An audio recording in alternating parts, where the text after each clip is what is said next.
This wasn't just another performance, and it definitely didn't feel like one of those moments that come and go without leaving a mark.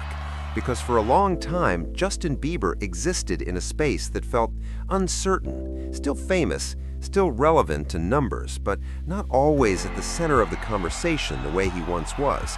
And in an industry that constantly moves forward, where new artists rise every week and attention shifts almost instantly, being slightly out of that spotlight can slowly turn into doubt, not just from the audience, but from the culture itself.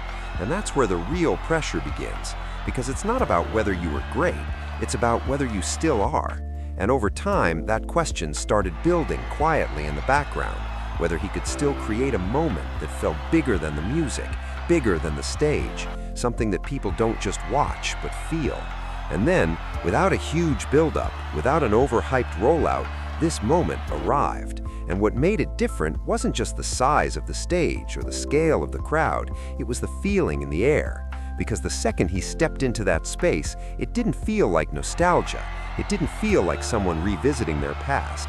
It felt like control, like intention, like someone who understood exactly what this moment meant and what it could become. And from the very beginning, there was a shift, not just excitement, but curiosity, because people weren't sure what version of him they were about to see, and that uncertainty created tension, and that tension is what makes moments powerful. And as everything started unfolding, it became clear that this wasn't random. Every movement, every note, every transition felt deliberate, like it was all part of a bigger picture. And instead of trying to prove something directly, it felt like he was letting the performance speak for itself, showing rather than telling. And that's where the energy started building in a different way, not just loud, but meaningful, not just entertaining, but impactful. And then, as the surprises started coming in, the moment expanded, each new element adding another layer, each second pushing it further beyond just a performance into something that people wanted to talk about. And outside of that stage, the reactions started growing at the same time, clips spreading, conversations forming, people trying to process what they were seeing. And that's when the shift really happened, because the narrative changed. The doubt that once existed started turning into attention, and that attention quickly turned into dominance, because when something feels authentic, it travels faster, and this felt real in a way that can't be forced. It didn't feel like a comeback designed for headlines. It felt like an artist stepping into the right moment at the right time and taking full control of it. And maybe that's what made it stand out the most, because it wasn't about going back to who he used to be.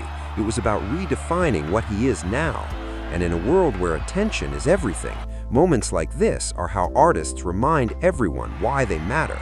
Because anyone can drop a song, anyone can trend for a day, but creating something that feels bigger than the music itself, something that shifts perception, that's rare. And that's what separates artists from eras. And this didn't feel like a flash. It felt like the beginning of something more calculated, more intentional, a version of Justin Bieber that isn't chasing relevance, but understands exactly how to command it when the time is right.